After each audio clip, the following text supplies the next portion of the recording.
Okay, welcome back to the channel. I hope everyone is doing well. I hope you guys all got the chance to watch the Benavidez Plant fight this weekend. There was loads of boxing on. I missed the Okoli fight, thankfully, by the sounds of it. That didn't sound very entertaining. Then you also had a top ranked card. I missed that. I'll catch up on that. But this weekend, Anthony Joshua returns. Don't call it a comeback. He's fighting Jermain Franklin. Do not sleep on Jermain Franklin. We're going to talk all about the particulars in this fight. I'm going to leave timestamps as always. Shout out to all the subscribers. Big up anybody new. Thank you for watching. It means a lot. Let's get into the video. Don't call it a comeback. Boxing. Okay, welcome back everyone. I hope you're doing well. So let's talk about this fight, right? A lot has been made of it. Obviously AJ straight back in the deep end again. You know, like, this is one of the things why fighters try to avoid some of the top fighters, right? You know, AJ's obviously coming off 2 losses. Franklin's coming off a loss as well. That's why this fight has had some criticism, but bear with me. I think this is going to be a really good fight. I really do, and I'll explain later in the fight breakdown. But AJ obviously wants to better himself. Fought Usyk for the first time, lost.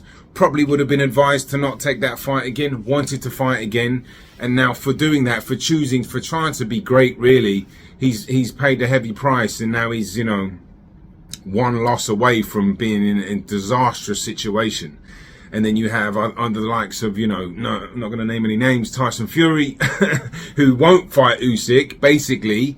And, you know, he can go and pick and choose wherever he wants, and, you know, and then he just completely lie and con the fans and keep doing what he's doing. But this is the sad side of boxing. When you try to better yourself and you do come across a really good fighter, you get, you know, unfortunately, not punished, but, you know, it can, you know, be against you, really. And that's why I think AJ is going to be all right in the end. You know, I think he really is going to be, because he's got that desire to get straight back in there, and he really wants to compete at a high level constantly. He talked about making money, that's fine, but he's got it in here. You know, he's a winner, and you know, I'd love to see him back at the top, and I think he will be. I think he's going to be all right. I've been saying this for a while, but anyway, look, that's enough of that. Let's talk about the tail of the tape.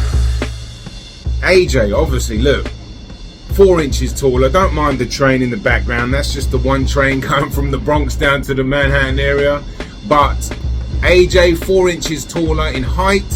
Obviously, the reach is an advantage for AJ as well. We don't know what weight these guys are coming in at, but this is just a guess weight for both of them. I think Franklin's going to be a lot lighter than he was against Dillian White. I think he's going to be around 230-ish. He's had plenty of time to train. He's had plenty of time to prepare.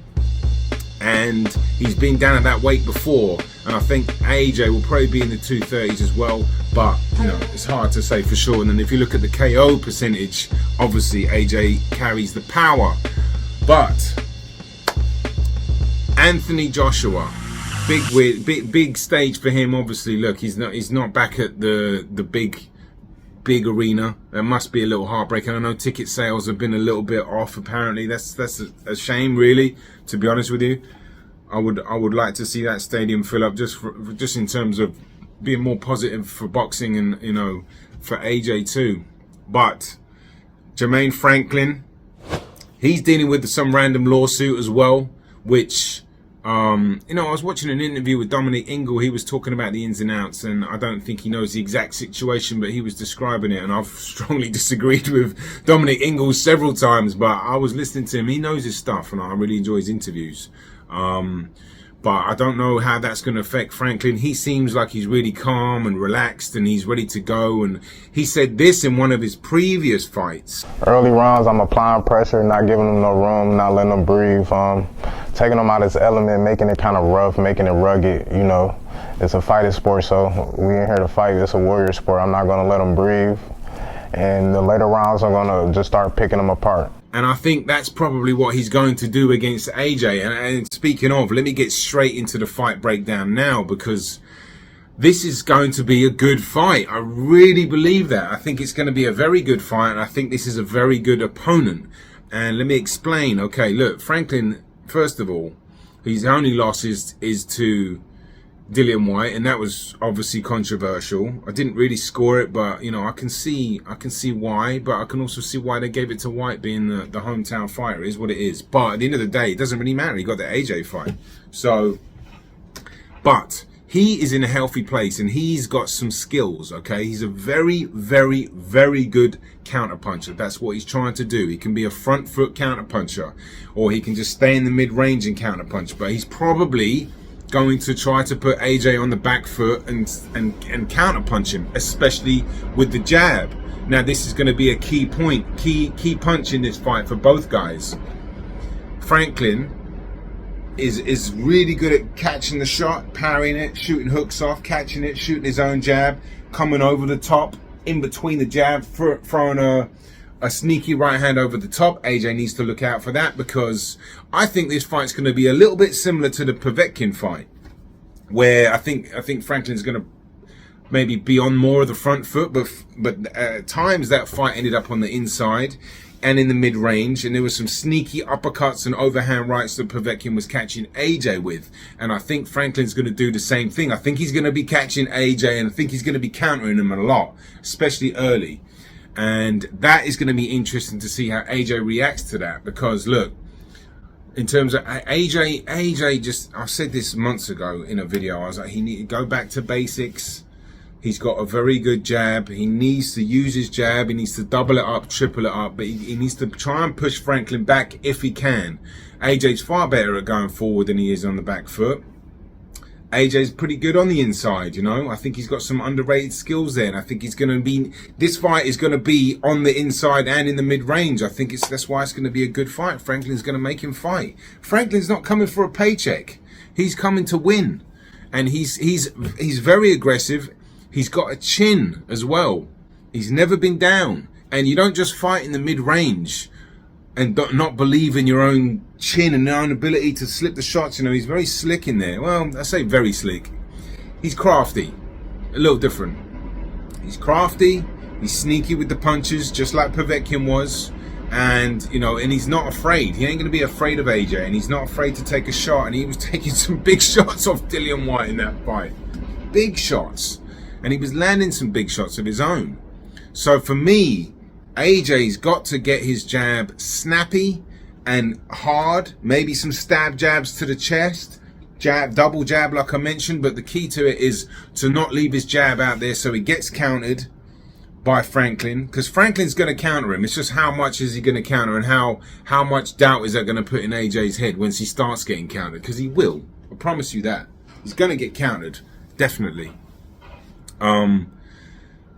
Again, I think for me an important part of this will be AJ's ability to reel off uppercuts on the inside, and also AJ's ability to control Franklin a little bit, whether it be posting him or framing him a little bit, or using head control and then getting his shots off, okay? Because AJ can do that. He's not great at it, but he can do it. Guess who's really good at training that? Derek James. Guess who's really good at doing it? Errol Spence. Guess where AJ's training? With both of them. So hopefully he's picked up some of those. It's going to not be enough time to really get him, you know, obviously at a very, very good level, in my opinion. I think, you know, it might be enough time to learn a thing or two, and maybe we'll see that come out, maybe. But he's going to need to control Franklin a little bit, because Franklin he's going to be on the inside. He's going to be on AJ's chest, and there's going to be a war for some uppercuts and some inside fighting and trying to maneuver each other.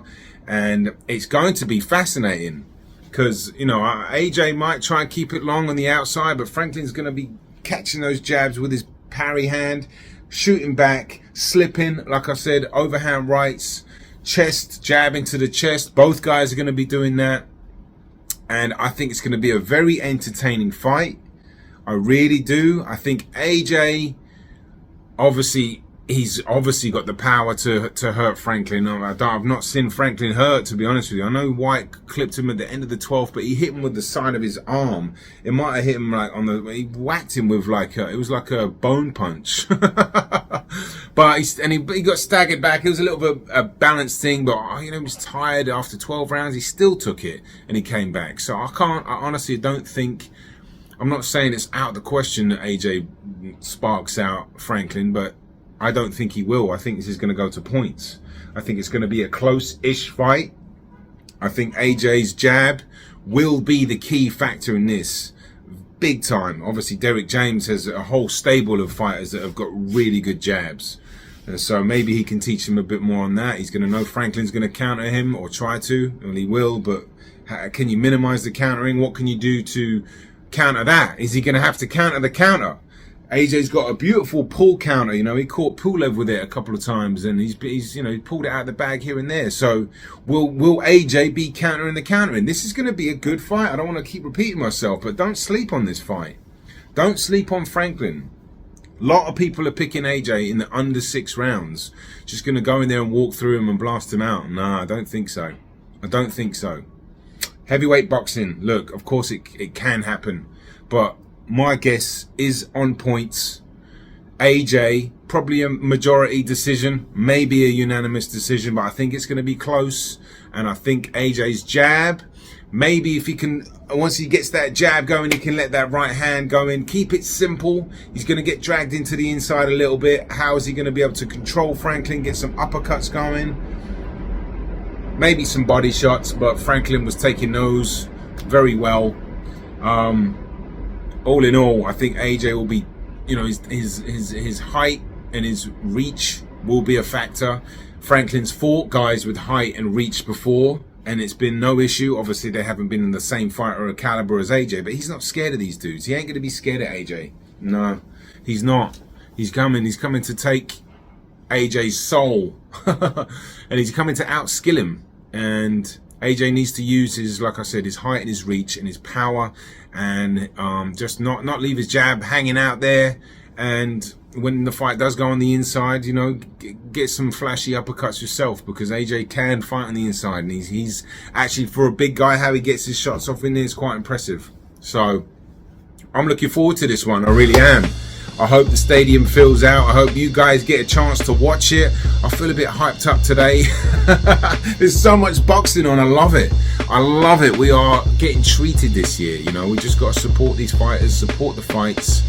I'm not sure if there's a fight next week. I'm pretty sure there is. There is obviously Tank and Garcia. I've got a video coming for that pretty soon. And I've got loads of videos on all these fights coming up, plus other stuff. If you're new to the channel, hit the subscribe button. If you enjoyed the video, hit the like button. And, you know, hopefully we get a good fight. That's all we can ask for. But that is it from me, Boxing on the Edge. Take care of yourself.